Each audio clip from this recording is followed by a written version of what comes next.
There is a door opening right now. Not the kind of door you open with your hands. Not the kind that creaks on rusted hinges in some forgotten hallway of your past. This door is different. This door is ancient, and it has been sealed since before your grandmother was born. Since before your mother cried your name into the world. Since before the first breath filled your lungs and your voice announced itself to a world that did not yet know what it had received. This door was sealed by heaven itself, kept under divine lock, guarded by angels who had been given one singular instruction. And that instruction was this: do not open it until the appointed one arrives. Do not swing it wide until the chosen one is ready. Do not let the light through until the moment is exactly right. That moment is now. You are standing in front of that door today, and whether you feel worthy of it or not, whether your hands are trembling or your knees feel weak, whether you woke up this morning carrying the weight of 100 unanswered prayers, the door is still opening. It does not require your confidence to swing wide. It does not need your permission to reveal what is on the other side. Heaven has already made its decision about you, and that decision was not made this morning, not last year, not in the decade when everything around you collapsed and the people who were supposed to love you chose instead to wound you. That decision was made before the foundations of the earth were set in place, before the mountains were carved out of rock, before the oceans were given their boundaries, before a single star was spoken into its position in the sky. God already knew your name. He already knew your story. He already knew what would be done to you. And in knowing it, He made a promise that your suffering would not be the end of your sentence, but rather the beginning of your testimony. You are not here by accident. Let that land somewhere deep inside you, because the enemy has spent years, perhaps decades, trying to convince you otherwise.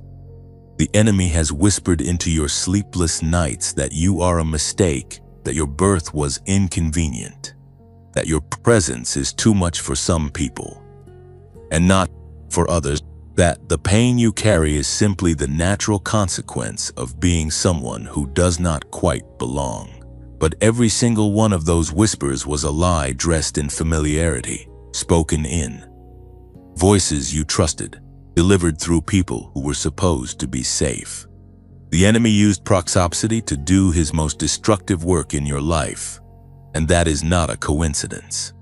That is actually the clearest sign that you carry something so valuable, so dangerous to the kingdom of darkness, that ordinary opposition was never going to be sufficient. The warfare had to come from close range. It had to come from the inside of your own home, your own family, your own circle, because that was the only angle from which it could even attempt to reach you. You were marked before you were born. There is a word in Scripture, written in the book of Jeremiah, chapter 1, verse 5, where God speaks directly to a man who was crushed by his own calling, who felt unworthy and unequipped and overwhelmed by the weight of what he had been asked to carry. And God said to him, "Before I formed you in the womb I knew you. Before you were born, I set you apart." That was not a poetic sentiment. That was a legal declaration, made in the courts of heaven, recorded in eternal record, sealed with divine authority. God was saying, your identity was established before your biology was. Your purpose was confirmed before your parents ever met. Your assignment was written before the world had any opportunity to speak its verdict over your life. And the world has spoken many verdicts over your life, hasn't it? You have heard what people said about you when they thought you couldn't hear them, or worse, when they said it directly to your face without flinching. You have been told you are too broken, too damaged, too complicated, too much of a burden, too far gone for repair. You have watched people leave, watched doors close, watched opportunities dissolve in your hands, like they were never really solid to begin with. You have sat in rooms full of people and felt completely alone. You have smiled when you were shattering. You have shown up for others while carrying wounds that no one around you ever stopped long enough to notice. You have survived things that would have destroyed someone with a lesser spirit. And you survived them not because you were lucky, but because you were chosen. Because there was something inside you that even your worst moments could not extinguish. That something is still burning. Right now, in this very moment, as this message reaches you, heaven is pressing its finger against the chest of your destiny and reminding you that you are not done. The door that is opening before you is not opening because your life has been perfect or because you have earned your way into divine favor through your own strength or your own righteousness. It is opening because God is faithful to finish what He started, and what He started in you was extraordinary. What He placed inside you before birth was not a small thing. It was not a gentle gift meant to bless a quiet corner of the world. It was a fire, a force, a calling of such weight and reach that the enemy recognized it long before you did. And that recognition is exactly why so much was done to you before you ever had the language to describe what was happening. The attacks came early because your assignment is massive. The wounds were deep because your reach is wide. The people who hurt you most were not simply cruel by accident. They were instruments of a warfare that was always bigger than them, always bigger than you in your human understanding. A warfare that existed specifically because of what heaven intended to release through your story.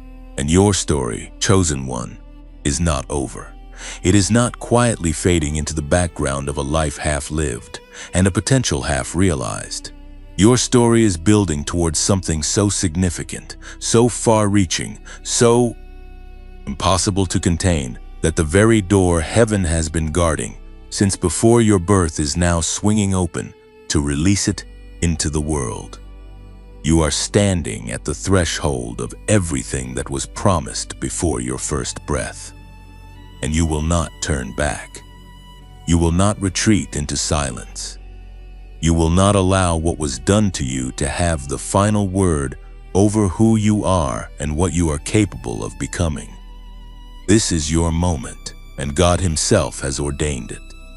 If you feel something stirring in your spirit right now, if something in your chest is rising up to meet these words, if you sense that this message found you at exactly the right time, then I want you to pause right here and type the number 777 in the comments below. 7 is the number of divine completion in Scripture. 3 sevens is heaven's way of saying that what was begun in you is about to be completed in a way that will leave the world speechless. Type 777 right now as your declaration that you receive this open door, that you acknowledge the mark on your life, that you accept the truth that you were chosen before you were born, and that your story was never meant to be buried. Type 77 and let heaven record your response. The door is open, chosen one. Step through. The door behind you is no longer an option. You stepped through the moment this message found you, and now you are standing in a territory that requires you to see clearly, to hear honestly, and to finally allow the weight of what was done to you to be named without shame, without apology, and without the suffocating silence that has followed you for far too long. Because here is the truth that most people around you were never brave enough to say out loud. What was done to you was not normal. It was not something every person experiences. It was not simply the hard edges of a difficult life that everyone must endure equally. What was done to you was a sickness, and that word matters, because sickness implies something that was never supposed to exist, something that entered your world as an infection, as a violation of the natural order, as a contamination that spread from broken people into the sacred space of your life before you had any ability to defend yourself against it. You were a child, or you were vulnerable, or you were trusting, or you were simply present in a place where you should have been safe, and instead you encountered something that left a mark so deep that years later, sometimes decades later, you still find yourself navigating the aftermath in ways you cannot always explain to the people around you. You flinch at certain tones of voice. You over-explain yourself in situations where you should simply be allowed to exist. You apologize for things that are not your fault because somewhere in your formation, the wiring got crossed, and the message you received over and over again was that your pain was an inconvenience, that your needs were too much, that your presence required constant justification, and that love was always conditional on your performance, your silence, or your willingness to absorb what was being done to you without making it difficult for anyone else. That was a lie. Every single layer of it was a lie. What was done to you came from broken people. And broken people do not break others because those others deserve it. Broken people break others because brokenness, when it is left unhealed and unconfronted, becomes a force that looks for release, and it always seeks the path of least resistance, always targets those who are closest, most trusting, most open. You were open, you were trusting, you were close. And that proximity became a liability in the hands of people who had never done the work of confronting their own darkness, their own unresolved pain, their own inherited wounds from generations that refused to heal. What flowed into you was not yours to carry. It was passed down like a counterfeit inheritance, wrapped in the language of love or authority or normalcy, handed to you before you had the wisdom to recognize that you were being given something poisonous. The sickness had many faces. For some of you, it wore the face of a parent who should have been your safe harbor, but instead became your source of deepest fear. For some of you, it wore the face of a partner who used intimacy as a weapon and affection as a reward system designed to keep you small and compliant. For some of you, it wore the face of a community, a church, a system, an institution that was supposed to represent God, but instead represented control, that used scripture as a chain and silence as a sacred duty, that told you your suffering was a spiritual deficiency rather than a human wound that deserved compassion and care. For some of you, the sickness wore the face of a friend who smiled while they dismantled your confidence piece by piece, who called it honesty when it was actually envy dressed in concern, who celebrated your failures privately while performing support publicly. And through all of it, you kept going. That is the part that heaven cannot stop marveling at. Not that you suffered, because suffering alone is not the remarkable thing. What is remarkable, what has captured the attention of angels assigned to your life, what has been recorded in the eternal ledger of heaven's testimony, is that you kept it going. You did not stop. You bent, sometimes so far that the people watching were certain you would break completely and never reassemble yourself again. But you did not break. You bent, and you bore it. And then somehow, by a grace that you yourself cannot fully account for, you rose again, not perfectly, without scars, not without the limp that some battles leave on even the strongest warriors. But you rose, and rising under that kind of weight is not a human achievement. It is a divine signature. God's fingerprints are all over your survival. There is a passage in the Psalms, chapter 34, verse 18, that says God is close to the brokenhearted and saves those who are crushed in spirit. That word crushed is not decorative language. It is a description of weight, of pressure applied beyond what the natural frame was designed to withstand. a force that should by all human calculation have produced nothing but rubble. And yet God says He is specifically present in that place, not watching from a distance, not sending a representative, not offering a statement of sympathy from across an unreachable sky. He is close, He is near. He was in the room when the unspeakable things happened. He was present in the silence when no one came to your defense. He was there when the person who should have loved you chose instead to harm you, and He did not look away, and He did not forget, and He has not filed your pain under the category of things He intends to leave unaddressed. What was done to you is being seen in full. Every wound has been catalogued, every tear has been counted, every moment of humiliation, every night of confusion, every morning you woke up and had to convince yourself to continue, every time you performed wholeness for the world while quietly falling apart behind closed doors. God has seen it all with perfect clarity and perfect compassion, and the word that heaven is speaking over you now is not condemnation for how long it took you to heal, not frustration at how many times you stumbled in the recovery, not disappointment at the ways your wounds sometimes made you wound others in return. The word heaven is speaking is this: I saw it, I see you, and what was done to you will not be the conclusion of your story. It will be the evidence of your calling. Because here is what the enemy never calculated when he orchestrated the sickness that entered your life. He never calculated that God is a redeemer by nature, that redemption is not simply something God does occasionally as an act of mercy, but something God does comprehensively, systematically, and with a precision that transforms the worst moments into the most powerful testimonies.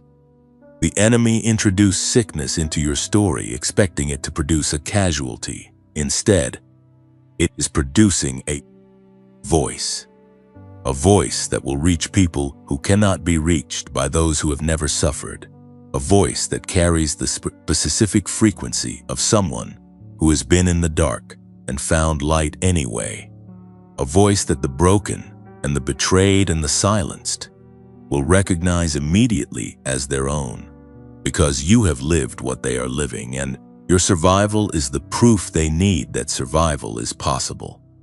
Before we go further, this channel exists because of people exactly like you, chosen ones who found their way here and felt something real in these messages.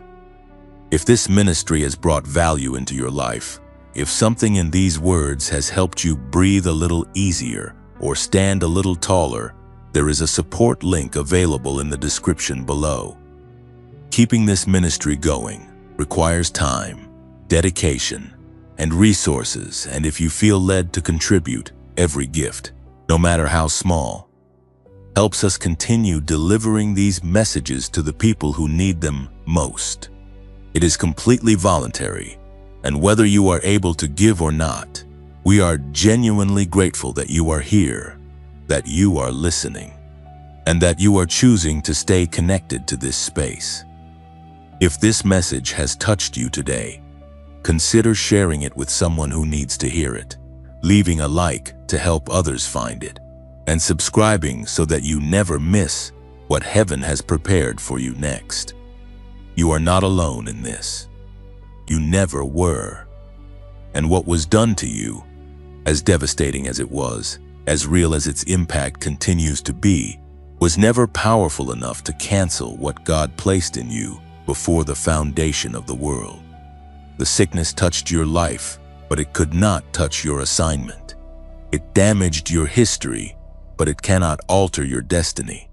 It tried to silence your voice, but it only gave your voice something true and necessary and irreplaceable to say. Type, "I am not what was done to me" in the comments right now. Say it as a declaration. Say it as the beginning of the new chapter that is already being written over your life. You need to understand something that most people will never tell you. The enemy does not waste his most sophisticated weapons on ordinary targets. He does not deploy his most calculated most patient, most deeply personal attacks against lives that carry no significant weight in the eternal order of things. Darkness is strategic. It always has been. And the level of opposition that has been directed at your life, the specific nature of the warfare that found you before you even had the language to call it warfare, is one of the clearest indicators available to you that what you carry inside is not small, not ordinary, and not something that the kingdom of darkness could afford to ignore. Think about this carefully, because it matters more than you may have been able to receive before now. When a military force identifies a target, they do not send their most elite units to neutralize a threat that poses no real danger. They send their strongest resources to the places where the greatest resistance lives, to the positions that, if left standing, would cause the most damage to their advancement. The enemy operates by the same logic. Because he is not creative, he is only imitative, and every strategy he uses is a distorted reflection of a principle that actually originates in the divine order. And so, when you look back at your life and you see the disproportionate nature of what came against you, when you see how early it started, how personal it was, how relentless, it proved itself to be across seasons and through relationships and inside spaces that should have been sanctuaries. You are not looking at evidence of your weakness. You are looking at evidence of your threat level. You were a threat before you knew what you were. That is the part that should cause something to shift inside you right now. Not the suffering itself, not the catalog of what was done, but the reason behind the timing. The enemy moved against you early because early intervention is the most effective kind. If you can wound a tree at the root, you do not have to worry about the fruit it would have produced. If you can introduce confusion and shame and silence into the formation years of a chosen life, you create an internal resistance that follows that person into every season of their potential, every room of their calling, every relationship where their gifts were meant to flourish.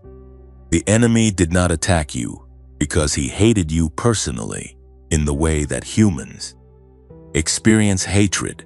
He attacked you because he recognized your assignment, and your assignment represented a specific threat to specific plans that darkness had been cultivating in the earth. Your light was visible before you knew you had it. Children who are targeted early, people who face disproportionate levels of betrayal and abuse and institutional failure and relational destruction, are not simply victims of random cruelty in a chaotic world. Many of them, not all, but many of them, are individuals who carry within their spiritual DNA a capacity for influence, for healing, for truth-telling, for liberation that the enemy identified and moved to contain before it could develop into its full expression. The warfare is always proportional to the assignment.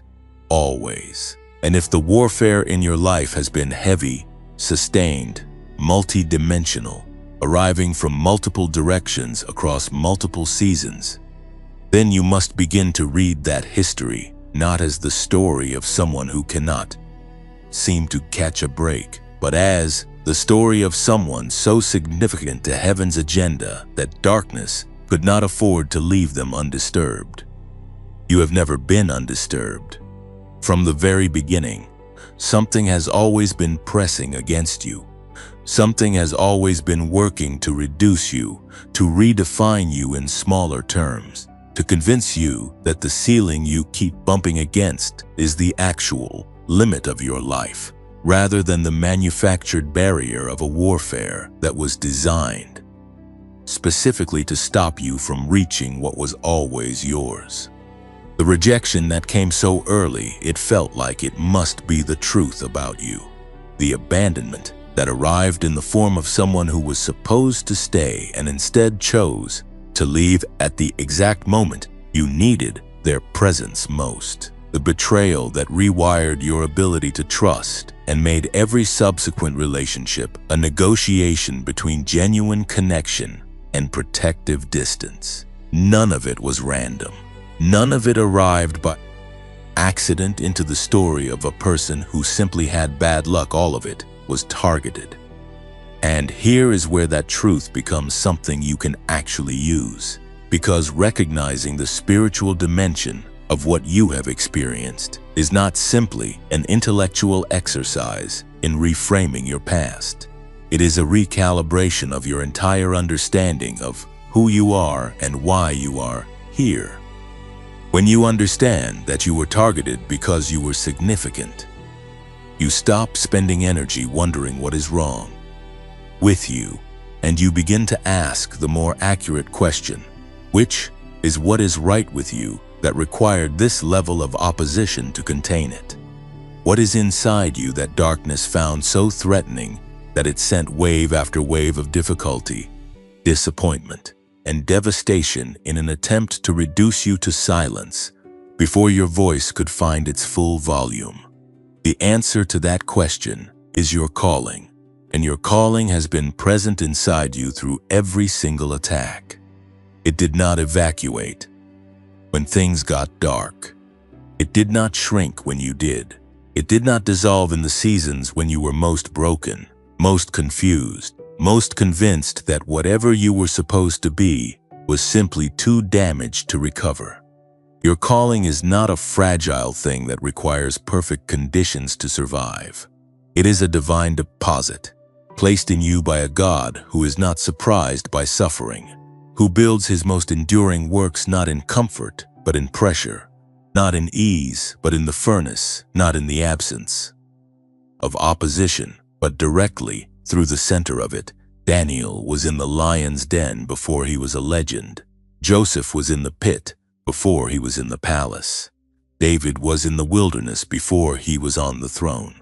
And you, chosen one, you have been in your own version of all three of those places, sometimes all three simultaneously.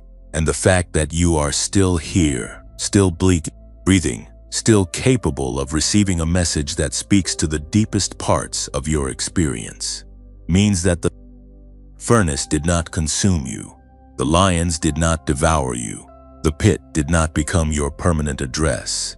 You are still standing, and what is still standing, after everything that came against you, is not the version of you that the enemy tried to create through your suffering. It is the version of you that God confirmed through your survival. There is a specific kind of authority that only suffering can produce. It is not theoretical authority, the kind that comes from reading about something and being able to articulate it clearly. It is not inherited authority passed down through spiritual lineage or ecclesiastical position. It is the authority of someone who has been in the fire and come out knowing that the fire is not the final word. It is the authority of someone who can look at another person in their deepest darkness and say, with complete integrity, that they know what that darkness feels like from the inside, and they also know that it is not permanent. That kind of authority cannot be manufactured. It cannot be learned in a classroom or downloaded through a theological degree or imitated by someone who has only ever observed suffering from a safe and comfortable distance. It is forged. It is built in the specific crucible of personal devastation weathered by divine grace. Your crucible has been extraordinary. The attacks against your life have been extraordinary. And so the authority that is being built through your story, the credibility that your wounds are creating for your voice, the reach that your survival is generating for your testimony, is proportionally extraordinary. The enemy calculated wrong. He thought that by targeting you so aggressively, so personally, so early, and so consistently, he was preventing something. Instead, he was constructing something. He was, without knowing it, without intending it, without having any capacity to stop it, once God decided to redeem it. building the exact platform from which your story would one day be told to the people who needed it most. Every targeted attack became targeted preparation. Every weapon that was formed against you was simultaneously forging something in you that could not have been forged any other way.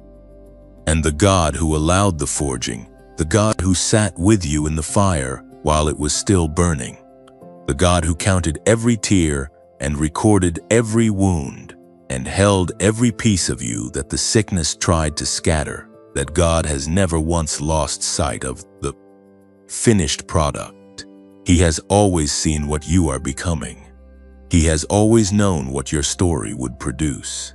He has always understood that what was done to you was done to the wrong person, because the wrong person, from the enemy's perspective, is someone whose story God refuses to leave as wreckage. Your story will not remain as wreckage.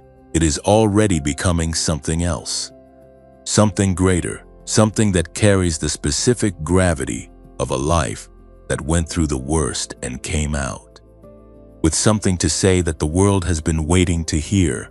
Darkness targeted you first because what you carry arrives last, fully formed, fully authorized, fully impossible to silence. And the silence is almost over.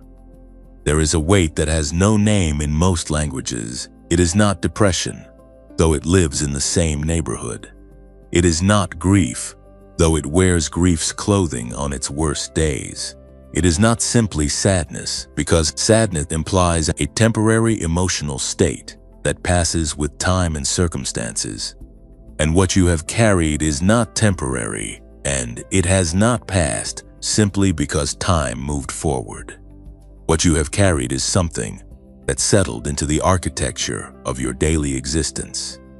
So quietly, so gradually, so completely that at some point you stopped recognizing it as a burden and began mistaking it for your personality. You began to believe that the heaviness was just who you are, that the hypervigilance was just your natural temperament, that the difficulty trusting people was simply a character trait rather than the scar tissue of a soul that learned early and painfully that trust was a door that opened onto danger. You have been carrying something that was never supposed to be yours. And the most devastating part of carrying an invisible weight is not the weight itself. The weight is real, and it is heavy, and it has cost you more than you have ever been able to calculate in terms of relationships lost, opportunities missed, versions of yourself that never got to fully emerge, because the energy required to simply survive, the internal landscape, left nothing over for flourishing. But even heavier than the weight itself is the loneliness of carrying it in. A world that could not see it. A world that looked at your exterior, at your smile, at your ability to function, at your capacity to show up and contribute and sometimes even inspire, and concluded that you were fine. A world that used your strength against you, that took your ability to endure as permission to keep placing more on you, that interpreted your silence as contentment rather than exhaustion, that never stopped long enough to ask what it was actually costing you to keep walking forward under that invisible load. No one saw what it cost you, or almost no one, because God saw. And that is not a small thing, even though in your worst seasons it felt like the loneliest possible comfort to be told that the divine duck creator of the universe saw your pain, while the people standing directly in front of you remained completely blind to it. It can feel like cold theology when what your heart needed was warm presence, an actual human hand, an actual human voice saying the words out loud that you needed someone to say. And if that comfort felt insufficient in those seasons, if you wrestled with God over the silence, if you asked him why seeing was not enough, why he watched without intervening in the way you needed most, that wrestling was not a sign of weak faith. It was the authentic expression of a soul that was genuinely in the fire, and genuinely needed more than it was receiving from the people around it. God is not offended by your honest cry. He has recorded every word of it.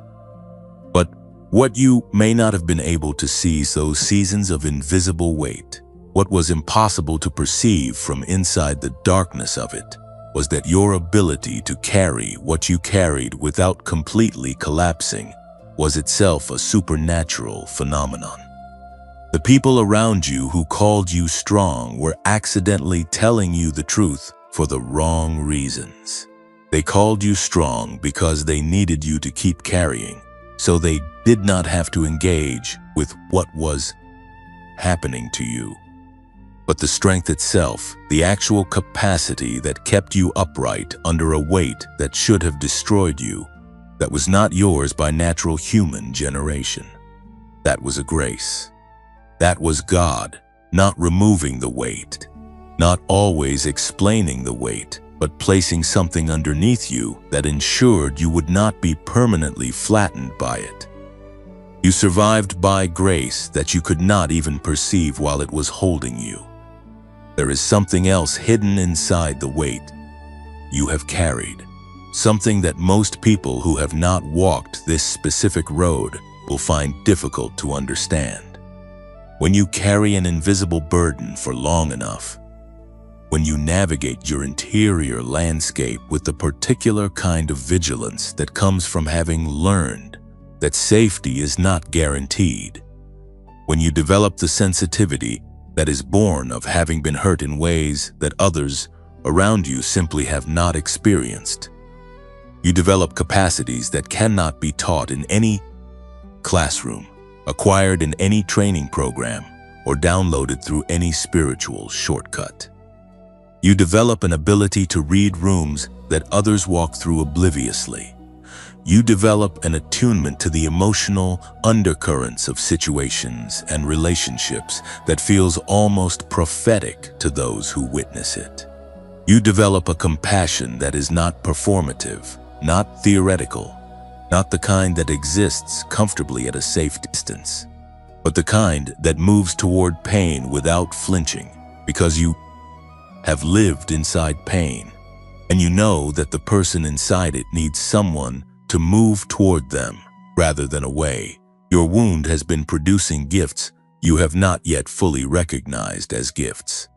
The sensitivity that sometimes feels like a curse, the way you feel everything more deeply than the people around you seem to, the way the suffering of others lands in your body like it is your own, the way you cannot simply observe its justice without being viscerally disturbed by it.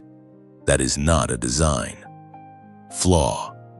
That is a design feature that was built through the specific curriculum of what you have carried. And those features, that sensitivity, that attunement, that compassion, that is rooted in genuine experience rather than comfortable theory, those are the very instruments through which your story will reach the people it is destined to reach. You had to feel this much to be able to speak to those who feel this much. You had to carry this much to be able to stand beside those who are still under the weight of their own invisible burden and say with genuine authority that the weight does not have the final word. That is not a message anyone can deliver from the outside of the experience. That message requires an insider. It requires someone who knows the specific texture of the darkness, who has navigated the specific geography of that invisible interior landscape, who has carried the specific combination of shame and silence, and hypervigilance and grief that comes with having been broken by people who should have been builders. You are that insider, and your inside knowledge is about to become the most important currency you carry into the next season of your life, not your credentials, not your achievements, though those matter, not the external markers of success that the world uses to determine whose voice deserves a platform. Your most valuable qualification for what God is about to do through your story is simply the fact that you have lived it, that you carry it in your body, When you speak about it, the people who need to hear it will recognize immediately that you are not performing empathy, but embodying it, not theorizing about their pain, but testifying from within it. Now, there is something we want to say to you from this ministry, and we want to say it gently, because gentleness is what this moment asks for. This channel exists because someone believed the chosen ones needed a space where their story was honored, where their weight was acknowledged, where the specific language of their experience was spoken without sanitizing it into something more comfortable for those who have not lived it. Building and maintaining that space requires real resources, real time, real dedication. And we never want to take for granted the fact that keeping this ministry active and consistent is something that requires support. If these messages have met you in a place where nothing else could reach, if something in this specific narration has named what you have been carrying in a way that brought you relief or clarity, or the particular comfort of being genuinely seen, and if you feel in your heart a desire to help keep this space alive for the next chosen one who needs to find it, there is a link available in the description below where you can offer your support. Every contribution, regardless of its size, is an act of extending this ministry to someone else who is still in the middle of their invisible weight, still carrying alone what you may have been carrying alone when you first found this channel. Your generosity becomes a bridge for them. But we want you to hear this clearly and sincerely. If you are not in a position to give financially, if your own season is one of receiving rather than releasing resources, then your presence here is enough.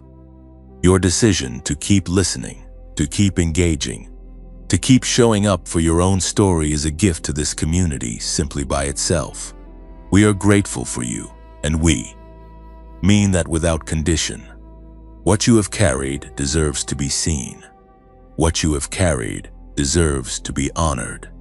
And what you have carried, this weight that had no name in most languages, is about to be revealed as the very thing that qualified you for a purpose so specific, so necessary, so timed with divine precision, that the world around you will one day look at what your life produces and understand that none of it could have been possible without the weight that almost broke. You almost, but not completely, and almost is where God does his best work. There is something that heaven needs you to understand about your darkest moments. Not the moments you have shared with others, not the sanitized version of your story that you have learned to present in polished language that keeps people comfortable and keeps you safe from the exposure of being fully known, not the highlights of your suffering that you have learned to frame in redemptive language, because that framing makes it easier for others to receive and easier for you to survive the telling. The moments heaven needs you to understand are the unedited ones, the ones that happened in private, the ones you have never found words for, the ones you replay sometimes in the silent hours when the world is asleep and the interior landscape of your memory refuses to grant you the same peace that sleep brings to everyone else around you. Those moments, God saw every single one of them, and not in the way a surveillance system sees, not in the cold, detached, documentary way of a cosmic observer cataloging data from a safe and uninvested distance. God saw your darkest moments the way a parent sees a child in danger, with a love so acute it produces pain, with an attention so complete that nothing about your experience was peripheral or incidental or filed away under a category of acceptable collateral damage. Every moment that broke you was witnessed by a God who was simultaneously broken by the breaking of you, because that is the nature of a love that is not theoretical, not transactional, not contingent on your performance or your worthiness or your ability to maintain spiritual composure. Under pressure, that no human being should ever have been asked to absorb. Heaven never looked away from you. That needs to settle somewhere deeper than your intellect, because your intellect has probably already processed this idea in some form. You have heard the theological language of divine omniscience. You have sat in enough rooms, read enough words, absorbed enough spiritual content to understand on a cognitive level that God is present and God is aware. But there is a vast and aching distance between knowing that truth intellectually and feeling the weight of it emotionally, between being able to articulate the doctrine of divine presence and actually receiving it as a personal reality in the specific context of your specific suffering. And for many of you, that distance has been one of the most painful topographies of your entire journey.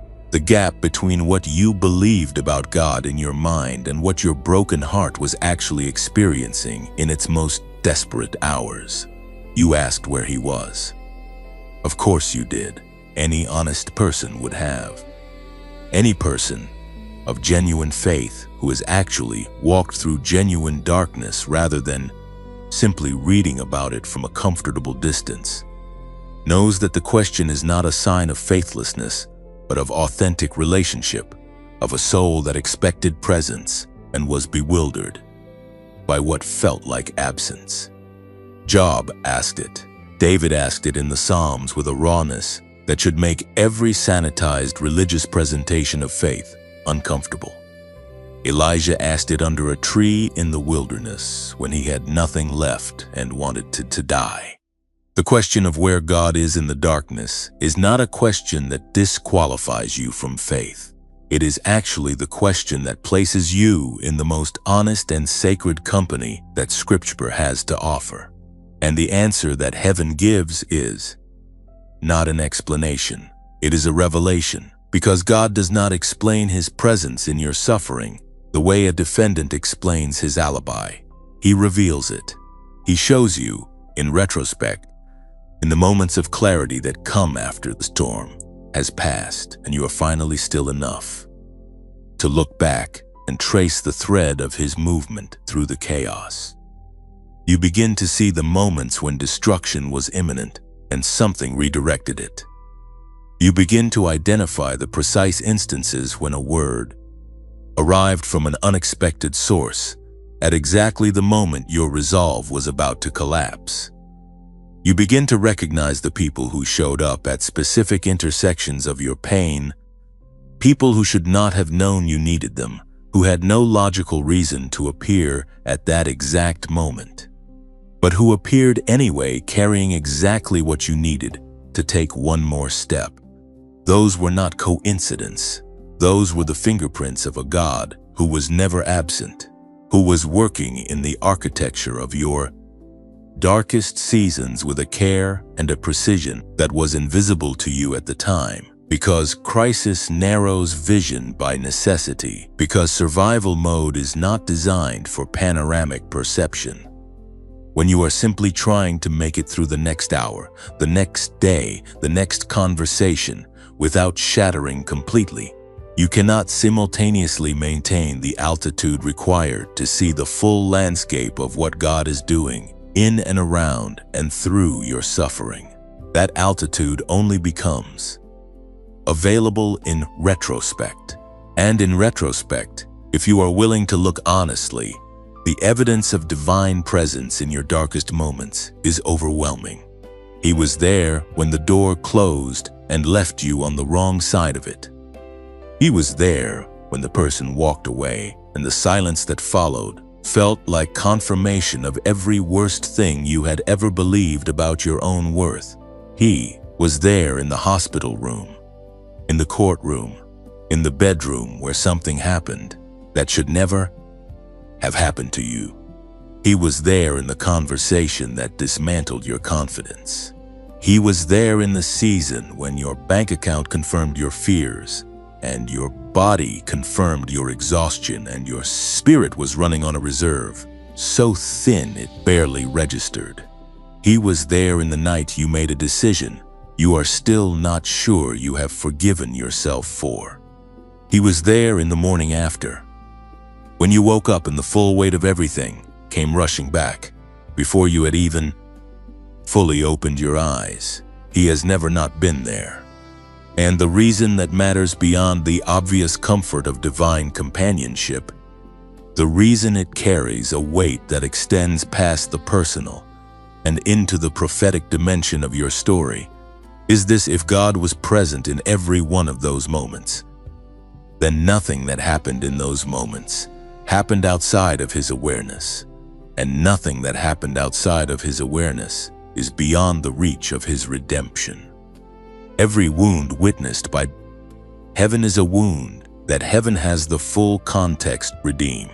Every moment of darkness that God accompanied you through is a moment that he holds the complete narrative of, including the part of the narrative that you cannot yet see, the part that comes after, the part that reveals what was being built in you, while the building felt indistinguishable from destruction. God does not redeem in fragments. He does not take the easy pieces of your story, the parts that are already presentable, the parts that require minimal divine effort to make beautiful, and leave the rest in its broken state as a monument to what could not be salvaged. God is a complete redeemer. When he commits to a life, he commits to all of it, the shameful parts and the glorious parts, the hidden parts and the public parts, the parts you are proud of and the parts you have spent years trying to bury under enough spiritual language that no one, including yourself, ever has to look at them directly again. He is looking at them directly. He has always been looking at them directly. And what he sees, when he looks at the full unedited version of your story, the version without the polished framing and the redemptive language and the carefully managed presentation, what he sees is not a mess that requires management. What he sees is a masterpiece that requires time, a masterpiece in process, a work that to the untrained eye in the middle of its creation looks like chaos, looks like waste, looks like a canvas that has been damaged beyond its intended purpose. But the artist knows. The artist always knows what the painting is becoming, even when the painting itself cannot perceive its own form. You are the masterpiece in the middle of its becoming. And the God who was present in every dark moment was not observing those moments passively. He was working in them, turning things, shifting things, placing pieces in positions that would only make sense later, that would only reveal their purpose when enough of the surrounding picture had developed to show where that specific piece belonged. He was arranging your story with the precision of a craftsman who does not waste a single element, who takes even the most broken pieces and finds for them a position in the final work that nothing else could fill. What God saw when they broke you was not brokenness. He saw the specific shape of a piece that only your particular breaking could produce. He saw the exact fragment that would, in the fullness of time, fit into a place in the larger picture that no unbroken piece could ever occupy. He saw what you were becoming. He has always seen what you are becoming. And what you are becoming is so far beyond what was done to you that the day will arrive when you look back at the wound and feel not just that you survived it, but that you are genuinely grateful for the specific way it shaped you. Because without that shape, you could never have fit into the space that was always prepared. For you, that day is closer than you think. There is a moment in every wound where something shifts. Not the moment the wound closes, not the moment the pain becomes manageable, not even the moment you find the language to describe what happened to you in terms that other people can receive without flinching away from the weight of it.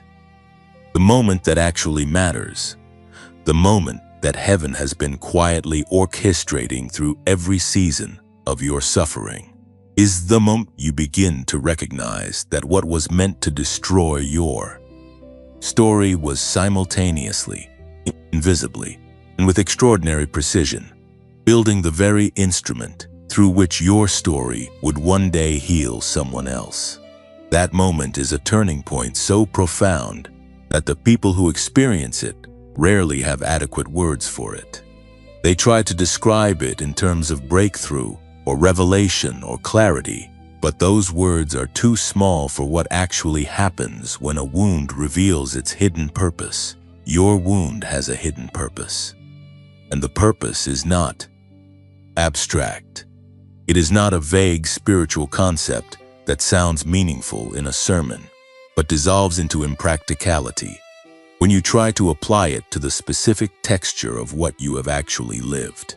The purpose is concrete, targeted, and impossibly specific, because the wound you carry is not generic. It is not the kind of wound that millions of people share in identical form, requiring a generic healing and producing a generic message. Your wound has a specific shape, a specific history, a specific combination of circumstances and people and seasons and silences that is unique to your particular story.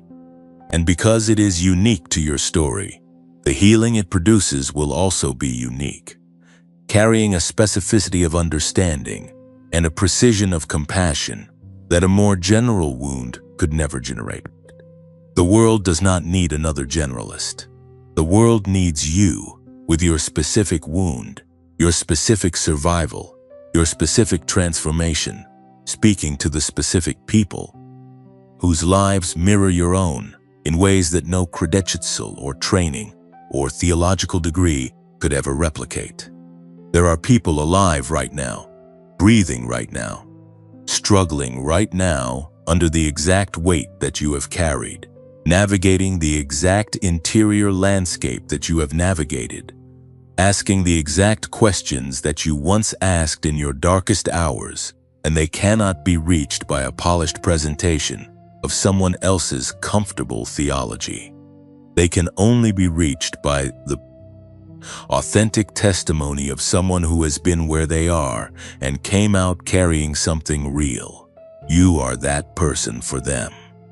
And what you are carrying out of your wound is more valuable than anything you could have accumulated in seasons of pure comfort and unchallenged ease. Comfort produces gratitude, and gratitude is a beautiful thing, but it does not produce the specific depth of authority that your story carries. Ease produces appreciation, and appreciation has its place, but it does not produce the particular gravitas of a voice that has been forged in fire and effulged with something true and necessary and impossible to fabricate. What you carry out of your wound is the medicine that your specific people have been waiting for, and your specific people have been waiting a long time. Think for a moment about the wound itself, about the specific nature of what was done to you, about the particular shape of the betrayal, or the abuse, or the abandonment, or the systemic failure that entered your life and left its mark on everything that came after. Now consider this. Every person who inflicted that wound upon you was operating from their own unhealed place, passing forward what had been passed to them, extending a cycle of damage that had been moving through generations like a current through water, invisible in its motion, but devastating in its impact. The sickness that touched you did not originate with you, and it was never supposed to end with you either. Its design was continuation, perpetuation, the forward transmission of damage from one broken vessel to the next in an unbroken chain. But you are breaking the chain. Every chosen one who finds their way to genuine healing, to the specific kind of transformation that converts a wound into a weapon of restoration, is not simply healing themselves. They are retroactively interrupting the generational current that produced the wound in the first place. They are standing in the river of inherited damage and saying, with the authority of someone who has personally navigated its waters, that the current stops here. that what flowed into me will not flow out of me in the same form, that I will not be the next link in a chain that has already caused more than enough destruction, that the thing that was meant to be my inheritance will instead become my testimony, and my testimony will be the inheritance of every person who comes after me, who needed to know that the chain can be broken. Your healing is not a private transaction. It never was.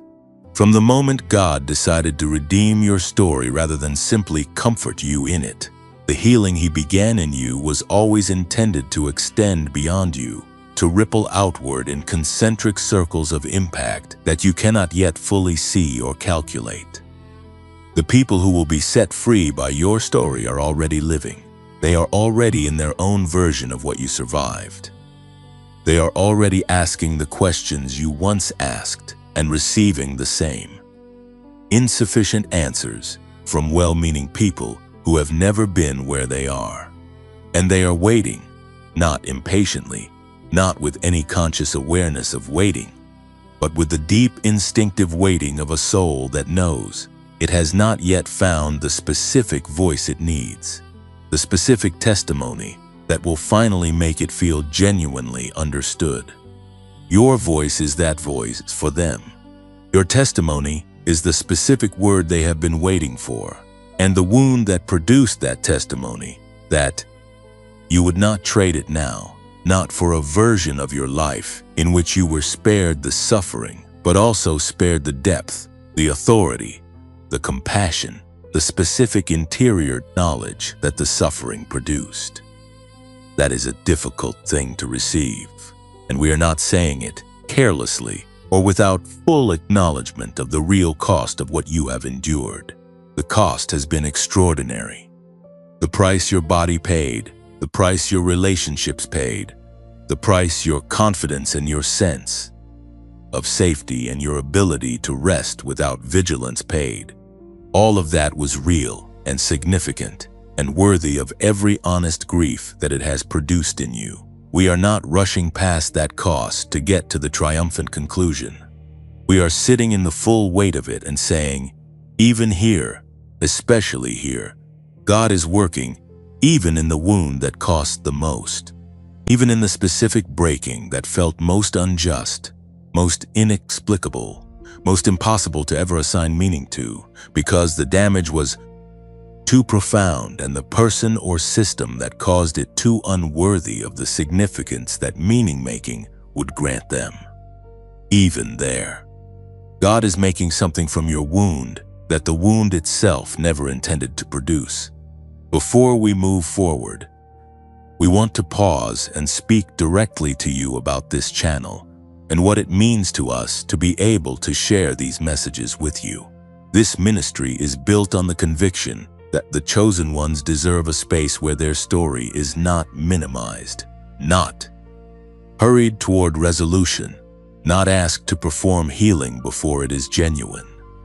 Maintaining that space, producing these messages with the care and intentionality that they require, keeping this channel active and consistent for the people who need it most, requires real and ongoing support. If you have found genuine value here, if something in these words has met you in a place where you genuinely needed to be met, and if you feel led in your heart to help sustain this work, there is a support link available in the description below. Every contribution, given freely and from a genuine place, helps us continue reaching the next chosen one who is still searching for the specific voice that will help them understand their wound. And if you are unable to give at this time, please know that your presence here is itself a gift. Sharing this message with someone who needs it, leaving a like that helps others find it, subscribing so that you remain connected to what is coming next. These are all ways of extending what happens here beyond that single moment. We are grateful for every one of them, and we are grateful for you, genuinely and without condition. Your wound is not the end of your story. It is the beginning of your medicine, and the people who need your medicine are already waiting. already searching, already one testimony away from the breakthrough that your story, told in your specific voice with your specific authority, is fully equipped to deliver. Type, "My wound is my medicine," in the comments right now, and receive that truth as a declaration, spoken over your own life and over the lives of everyone your story is about to reach. Your story was never meant to be a secret. That truth may feel uncomfortable right now, and if it does, that discomfort is worth paying attention to, because it is telling you something important about the war that has been waged specifically against your willingness to be known. The enemy does not simply want to wound you. Wounding you was never the final objective. The final objective has always been your silence, because a wounded chosen one who stays silent is a contained threat, a fire that burns only inward, consuming itself. Without ever reaching the people it was meant to illuminate. The wound was the strategy. Your silence about the wound was the goal. And the shame, the self-doubt, the carefully constructed internal narrative that your story is too dark, too complicated, too specific, too much for most people to receive. That was the mechanism designed to keep the silence permanent. But permanent silence was never part of God's design for your life. There is a passage in the book of Revelation, chapter 12, verse 11, that has been quoted in many contexts, but rarely examined with the full weight of what it is actually saying. It says that they overcame by the blood of the Lamb and by the word of their testimony, and they did not love their lives so much as to shrink from death. Notice the structure of that verse. The blood of the Lamb is the divine provision, the redemptive foundation, the thing that God provides entirely through His own sacrifice. But the word of their testimony is the human contribution, the specific thing that the overcomer brings to the equation. God provides the redemption. And together, those two elements produce an overcoming that neither could generate independently. Your testimony is not supplementary to the divine work in your life. It is essential to it. Which means that the silence the enemy has worked so hard to maintain around your story is not light, simply a personal loss for you. It is a strategic loss for every person whose breakthrough was waiting on the other side of your willingness to speak. Every year your story remained untold. Every season your voice was held back by shame or fear or the exhaustion of simply surviving was a year that someone somewhere was waiting for the specific word that only your specific testimony could deliver. That is not meant to produce guilt. It is meant to produce urgency. Not the panicked urgency of someone who has wasted time, but the purposeful urgency of someone who understands that the moment of release has arrived and the world has been patient long enough. The world is ready for your story, and your story, released at this specific moment in history, will reach further and impact more deeply than it would have at any earlier point in your journey. Because everything you have walked through since the original wound, every layer of survival and stumbling and partial recovery and setback and renewed determination has been adding texture and depth and credibility to a testimony that is now rich enough to reach people at every stage of their own journey. Not just the people who are still in the middle of the wound, though it will reach them powerfully. Not just the people who are in early recovery, though it will meet them exactly where they are. It will also reach the people who thought they had processed their story sufficiently, and then discovered that there were still rooms inside them that had never been fully opened, still wounds that had been managed rather than genuinely healed, still places where the sickness that was done to them was still quietly operating beneath a surface that looked whole to the outside world.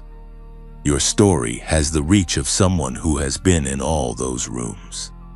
And the reach of your testimony is not limited by geography, not contained by the size of your current platform, not restricted to the people who already know your name or have already found their way into your orbit. We are living in a moment in history where a single authentic story, told with genuine vulnerability and rooted in real transformation, can travel across the world in hours and land in the life of someone who has never heard your name before that moment. Someone on the other side of the planet who speaks a different language and comes from a different cultural background, but whose wound carries the exact same shape as yours, and whose healing is waiting on the specific frequency of your voice. That is not an exaggeration. That is the reality of the moment into which God is releasing your testimony. Think about the people who have already crossed your path in this season. The ones who heard a fragment of your story, perhaps not the full version, perhaps not even the most difficult parts, but a fragment, and something in them visibly shifted. You have seen it happen. You have watched someone's face change when you spoke honestly about something you had survived. You have felt the particular electricity of a room when you stopped performing composure and allowed the truth of your experience to speak without its usual careful management. You have noticed, even if you have not yet fully trusted what you noticed, that your realness produces a response in people that your polish never could. That response is recognition.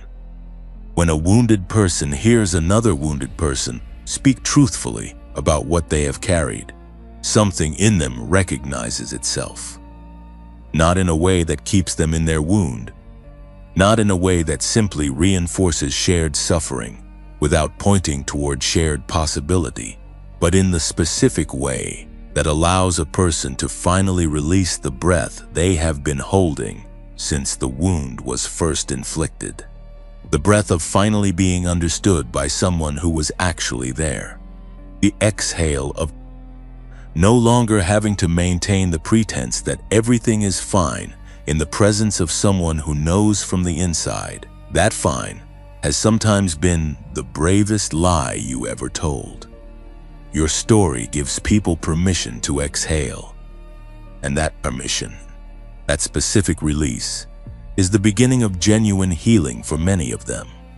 Not the completion of it, not the entirety of what they need, but the beginning, the essential first step of feeling genuinely seen and genuinely understood by someone who earned their understanding through the same fire. You cannot give that permission with a story that remains hidden. You cannot produce that exhale with a testimony that stays private. The medicine only works when it is administered, and the administration requires your willingness to open your mouth and speak what you have lived with an honesty that prioritizes the healing of your listener over the comfort of your own concealment. God is calling you out of concealment, not in a way that strips you of wisdom about timing, about context, about the specific ways and places and relationships where your story is meant to be shared. Not every version of your testimony belongs in every room, and discernment about where to speak and how much to share in any given context is itself a gift rather than a compromise. But beneath all the legitimate wisdom about timing and context, beneath the practical questions of how and when and to whom, there is a deeper question that heaven is now pressing you to answer honestly. Are you willing? Are you willing to let your story be bigger than your privacy? Are you willing to allow what was done to you in darkness to be spoken into light? Not for the consumption of people who will use it carelessly, not as raw material for others to mishandle or misinterpret, but as a deliberately offered gift to the people whose lives are waiting to be changed by the specific truth that only you can tell. Because willingness is the hinge. Everything that God has prepared for your story, every door that is already opening, every person who is already being positioned to receive what you carry, every platform that heaven is constructing for the release of your testimony, all of it turns on the single hinge of your willingness to step into it. The platform without the willingness is an empty stage. The open door without the willingness to walk through it remains a threshold rather than a passage. God will not force your voice into the world. He will prepare everything around the voice. He will create every condition for the testimony to be heard. He will position the people who need to receive it, arrange the circumstances that would allow it to travel further than you could manufacture on your own, and stand ready to amplify it beyond every natural limitation once you release it. But the first movement is yours. And the first movement is simply the decision that your story is worth telling. Not because it is perfect. Not because you have processed every layer of it completely. Not because you have arrived at a place of such total healing that the wound no longer carries any ache when you speak of it. But because the people who need it are not waiting for a perfected testimony. They are waiting for a true one. And true is something you have never stopped being. Even in the seasons when everything around you was telling you that your truth was too heavy, too dark, too complicated for the world to hold. The world can hold it. God has been preparing the world for your story as carefully as He has been preparing you to tell it. And the telling is closer than it has ever been. Every voice that told you to stay small is about to be silenced. Not by your anger, not by your vindication, not by the satisfaction of watching those who diminished you finally understand the magnitude of what they dismissed. The silencing that is coming is far more profound than anything human retaliation could produce. It is the silencing that happens when a life lived in full alignment with its divine purpose simply renders every contrary voice irrelevant by the sheer weight of its fruit. When what God produces through your story becomes visible to the world, the voices that told you to stay quiet, to shrink, to accept a smaller version of yourself as the permanent addition, those voices will not need to be argued with or confronted or overcome. They will simply become impossible to hear above the sound of what your life is producing. That is the kind of silencing that belongs to God alone. And it is coming for every word ever spoken against you, every decree of limitation placed over your potential, every prophetic assassination attempt dressed in the language of concern or wisdom or realistic expectation. The person who told you that you were asking for too much. System that told you that people like you do not get to occupy spaces like that. The voice inside your own head, constructed from years of absorbed messages from broken people, that told you the ceiling you kept hitting was the actual sky rather than a manufactured barrier designed specifically to keep you from the altitude that was always yours by divine assignment. Every one of those voices operated from incomplete information. They saw your wound and called it your destiny. They saw your breaking and called it your conclusion. They saw the specific damage that was done to you and used it as evidence for a verdict about your permanent ceiling, without the slightest awareness that they were evaluating a work in progress with a critical language reserved for a finished piece. They did not know what you were becoming. They could not see what God was building in the architecture of your suffering. They had access only to the visible surface of a season, and they made permanent pronouncements from a temporary vantage point. Every single one of those pronouncements is now in the process of being overturned by the court of heaven. God is the highest court. And in the highest court, the evidence that matters is not the evidence of your worst season, but the evidence of your complete story, including the chapters that have not yet been written. including the fruit that has not yet been produced, including the testimony that has not yet been fully released into the world that is waiting to receive it. In that court, no verdict spoken over you by people with limited vision and incomplete information has any binding authority. In that court, the only declaration that stands is the one spoken over you before your first breath. The one that called you chosen, called you set apart, called you purposed for something the world had not yet seen and could not yet contain. That declaration is still standing. It has never been revoked. Not by what was done to you, not by what you did in your worst moments when the wound was making decisions that the real you would never have made from a place of health and wholeness. Not by the seasons of wandering, the seasons of doubt, the seasons when you were so depleted that survival itself was the only prayer you had left, and even that prayer came out ragged and barely formed. The declaration of heaven over your life does not require your performance to remain valid. It requires only your breath, your continued presence in the land of the living, your refusal to allow what was done to you to become the permanent definition of what you are. And you have refused. Every single day that you woke up and kept going was a refusal. Every morning you chose to try again, even without knowing what trying again would produce, was an act of resistance against every force that had worked to reduce your story to rubble. Every time you reached out for help, every time you allowed yourself to be seen even partially, every time you chose honesty over performance and vulnerability, over the exhausting maintenance of a false wholeness, you were dismantling the architecture of silence that the enemy had constructed around your testimony. You have been fighting longer than you know. And the enemies of your story, the people and systems and spiritual forces that invested so heavily in keeping you small and silent and defined by your wound rather than by your calling, they are now facing the specific consequence of having targeted someone under divine protection and divine assignment. That consequence is not your revenge.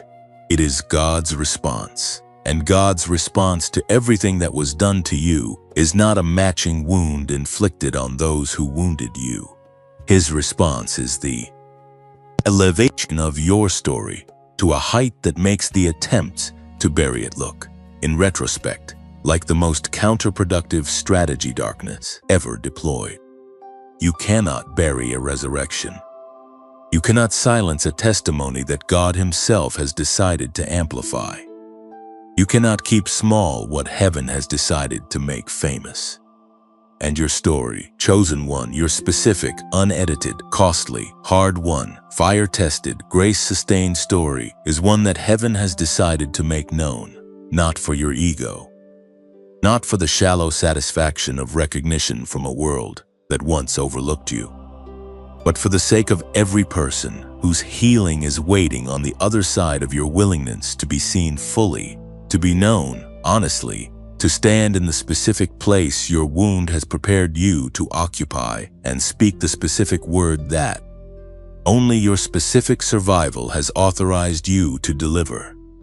Right now, in this moment, we want to ask you to do something simple and powerful.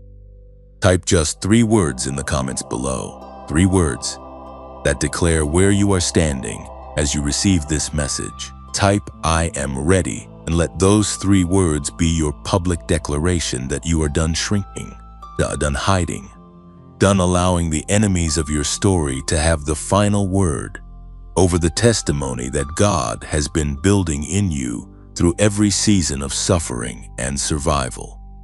Type "I am ready" right now. And while you are here, if this ministry has been a consistent source of strength and clarity and genuine spiritual nourishment for you, we want to speak honestly about what it takes to keep this space available for the chosen ones who are still finding their way here. Every message produced on this channel represents hours of prayer, preparation, and intentional care, because the people who come here deserve nothing less. If you feel in your heart that you want to contribute to keeping this ministry alive and reaching further, the support link is in the description below, and every gift, offered freely from a genuine place of gratitude, goes directly towards sustaining this work for the people who need it most. If you cannot give right now, your presence here is already a contribution. Share this message with one person who needs to hear it today. Leave a like so that others can find what you found here. Subscribe so that you remain connected to every word that heaven is still preparing to release through this channel. These are not small things. They are the practical ways that a community of chosen ones sustains itself and extends its reach to the ones who are still searching. We are grateful for you, genuinely, completely, and without condition. The enemies of your story assembled everything they had against a life that God had already decided to make undeniable. They brought their loudest voices against a testimony that heaven had already decided to amplify beyond anything their opposition could contain. They chose the wrong story to try to silence, and the world is about to find out exactly how wrong they were. There is a difference between being known and being famous. The world uses those two words interchangeably, as though visibility and recognition are the same currency, as though the size of an audience is the truest measure of a life's significance. But you have been around enough broken visibility to know that is not true.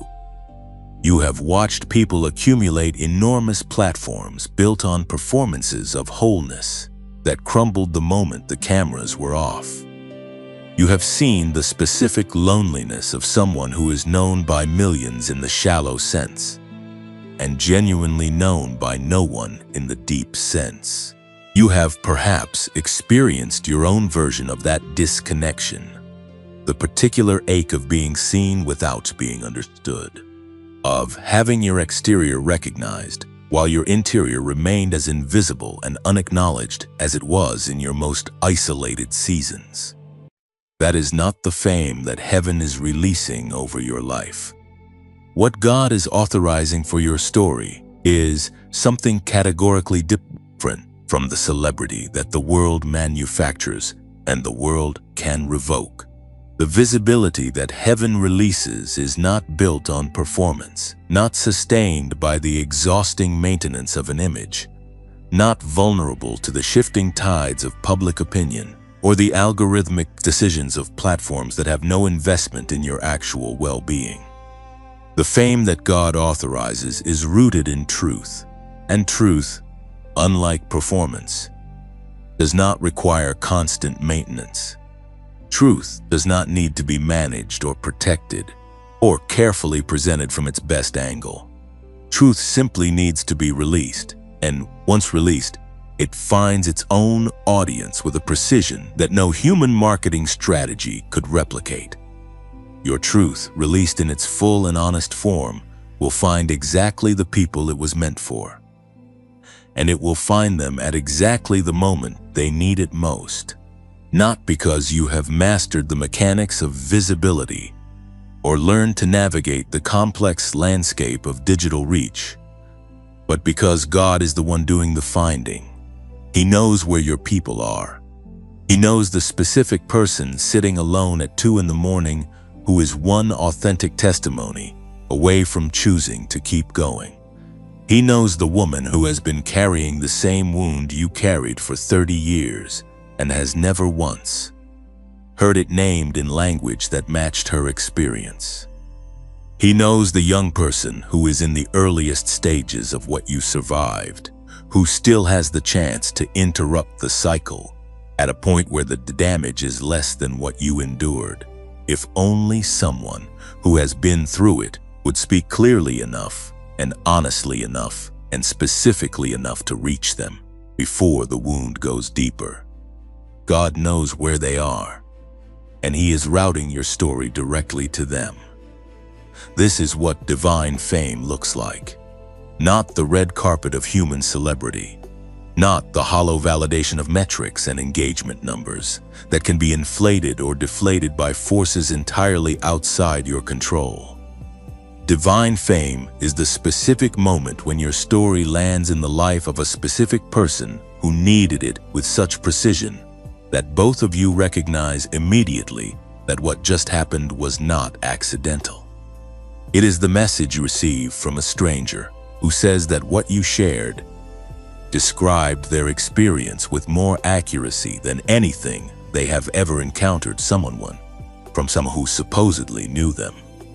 It is the moment a person tells you that your testimony gave them language for something they had been living wordlessly for years, something they had begun to believe was so specific to their experience that no one else could possibly understand it. That is fame that matters. That is recognition that does not erode your soul in the having of it, but actually deepens it. That does not require you to perform a version of yourself that is less than what you actually are, but instead rewards you specifically for being exactly what you are in the fullest and most honest expression of it. That is the kind of visibility that sustains rather than depletes, that fills rather than empties, that confirms rather than corrupts. And it is built on the specific foundation of what was done to you. Not in spite of it, not despite it, because of it, through it, by means of the exact wound that the enemy intended as your burial ground. The very thing that was supposed to keep you permanently underground is the thing that is now becoming your platform. The very story that was supposed to be too dark, too complicated, too heavy for the world to receive is the story that the world's most wounded people have been waiting for with a patience born of having no other option, of having searched everywhere else and found nothing that truly matched the depth and specificity of what they were carrying. You are the option they were waiting for when everything else came up insufficient. Now consider what this means for your understanding of your own history. Every closed door that felt like rejection was actually God redirecting your story away from a platform that would have diminished it, toward the specific stage where its full weight could be received without dilution. Every season of delay that felt like abandonment was actually a period of deepening, of adding another layer of texture and authority to a testimony that needed more time in the formation before it would be ready for the reach that God intended. Every moment of invisibility was God protecting your story from premature exposure, keeping it sealed and dealt up in the specific conditions it needed until the fullness of time arrived and the testimony was ready to be released at full strength into a world that was finally positioned to receive it. Your delays were not denials. They were preparations for a release that is now imminent. The people who will be impacted by your story in this next season include some who are currently in positions of influence themselves, people who have platforms and audiences and reach, but who are carrying a wound that they have never been able to speak about because they have never heard anyone else speak about it first. Your testimony will give them permission. Your willingness to be the first voice to name the specific thing that was done to you will create a chain reaction of honesty that extends far beyond your own direct reach, as person after person finds in your story the permission they needed to finally tell their own. You are not just a voice. You are a permission structure. You are the first domino in a sequence of testimonies that God has been waiting to release into the world, a sequence that requires one person with your specific wound and your specific survives the go wizist to sigugust speak visible fist, to speak first, to be everyone you can follow with the courage that comes from knowing the path has already been walked by someone who made it through. Going first is the specific calling that your wound has prepared you for. And going first is always the most costly and the most significant position in any movement of genuine transformation. It is costly because there is no precedent to shelter behind. No one ahead of you whose example you can point to as proof that what you are about to do is survivable. But it is significant precisely because of that cost, because the people who will follow you will follow with a confidence and a courage that your willingness to go first made available to them. And the transformation that ripples outward from that chain of newly activated voices will reach places and people that you will never directly encounter, that you will never personally know, but that heaven has already assigned to the impact of your story. Your story is already famous in heaven. The testimony of your survival has already been recorded in the eternal ledger as evidence of what grace can do with a wound that the enemy intended as a weapon against the very person it was inflicted upon. Angels have observed your journey with the specific attention reserved for lives that carry significant assignment. The cloud of witnesses that Scripture speaks of in Hebrews chapter 12, verse 1, has been watching your race with the particular investment of those who understand what is at stake in whether you finish well. They are watching you choose to finish well right now. And what is coming in this next season, what heaven is releasing over your name, your story, your voice, and your visibility, is so far beyond what the enemy calculated when he first moved against your life that the disproportion of it will itself become a testimony, a living demonstration of the specific and extravagant faithfulness of a God who does not simply restore what was stolen, but returns it in a form so multiplied, so amplified, so impossible to explain through any natural accounting, that everyone who witnesses it will know immediately that only heaven could have authored it. Your story is about to be told, and the world is not ready for how far it will reach. This is the moment everything has been building toward. Not the moment of perfect healing, not the moment when every scar has faded and every memory has lost its sting and every relationship that was broken by what was done to you has been miraculously restored to wholeness. Not that moment, because that moment belongs to eternity, and you are still here, still in the earth, still walking in a body that remembers what it survived, and a soul that is still in the beautiful and ongoing process of becoming everything that God declared over it before the foundation of the world. This moment, right now, this specific convergence of your story and this message and this season of your life is the moment heaven has been marking on its calendar since before you were born. You are not late. You are not behind. You are not a version of yourself that fell short of what you were supposed to be by now.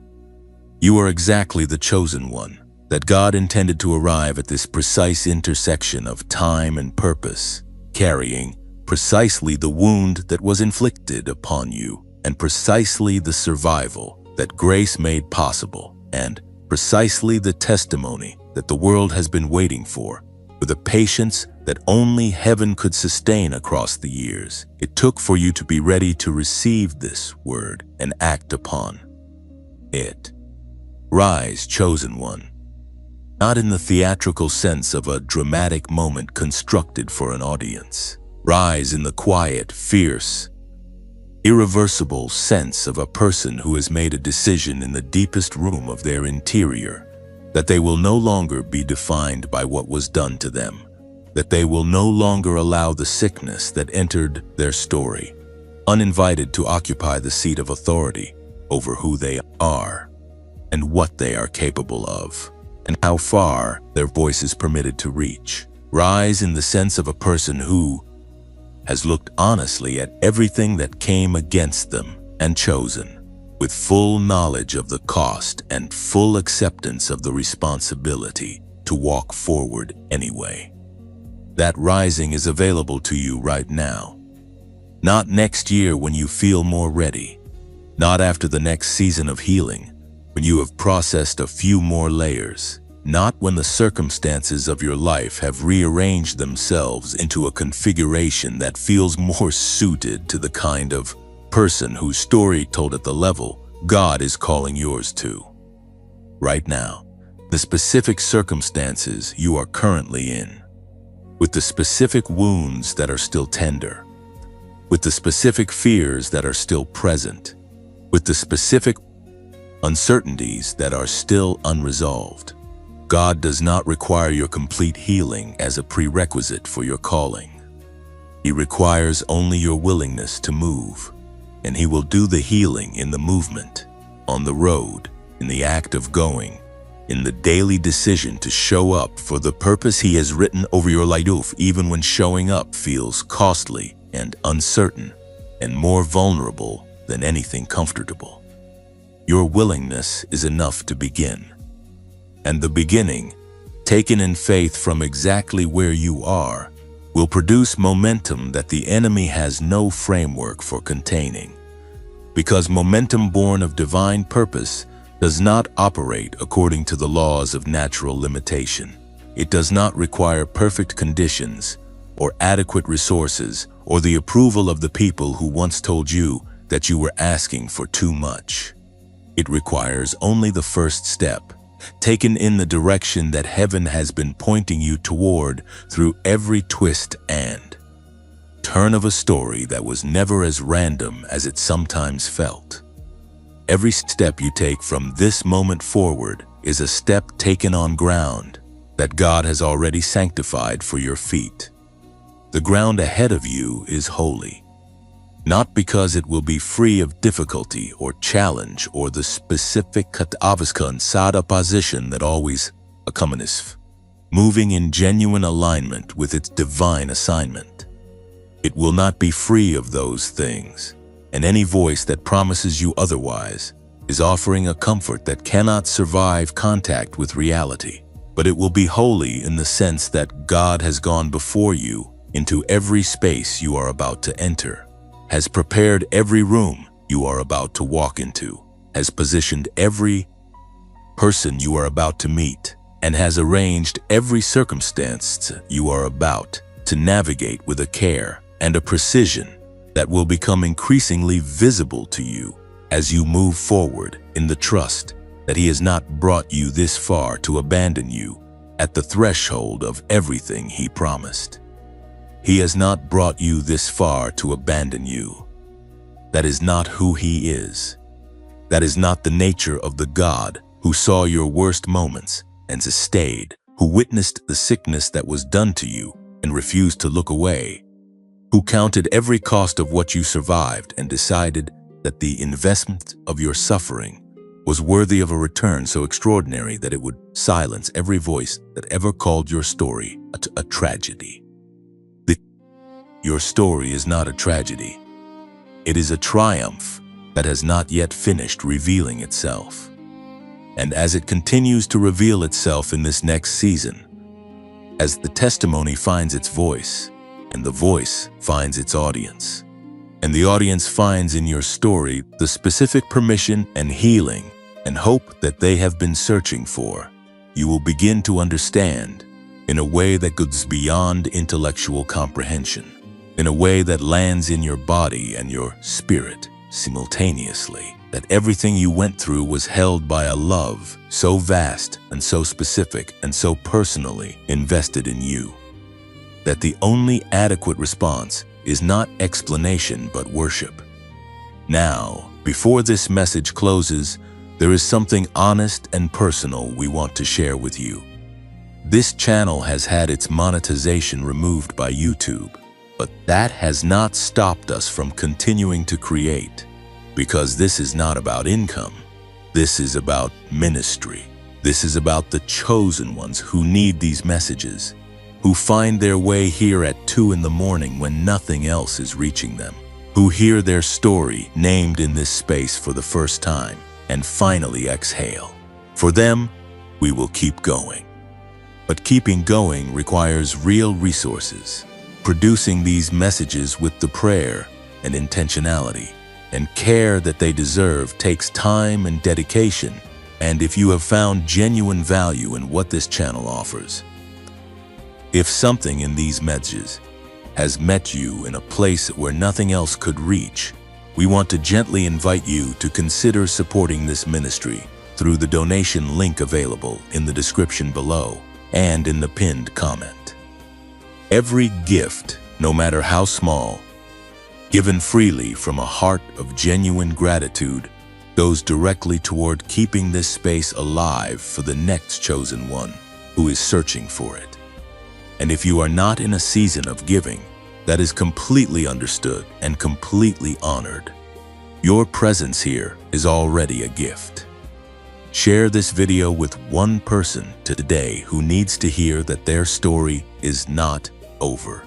Leave a like so that others can find this message when they need it most. Subscribe so that you remain connected to every word that heaven is still preparing to release through this channel. We are grateful for you. Type I rise in the comments right now. 3 letters, 2 words, 1 declaration that changes the atmosphere of your life from this moment forward. Type I rise. And let heaven record the sound of a chosen one stepping into everything that was always theirs, everything that was purchased through the specific price of what they survived, everything that was promised before the first breath and sealed by a grace that no sickness, no betrayal, no attack, and no amount of deliberate cruelty could ever permanently revoke. You were chosen before you were wounded. You were destined before you were damaged. You were famous in heaven before the world ever had the chance to overlook you. And what heaven makes famous, what God Himself decides to lift and release and amplify beyond every natural limitation, is something that no force in earth or hell has the authority to contain. Rise, chosen one. Your moment is now, and it is glorious.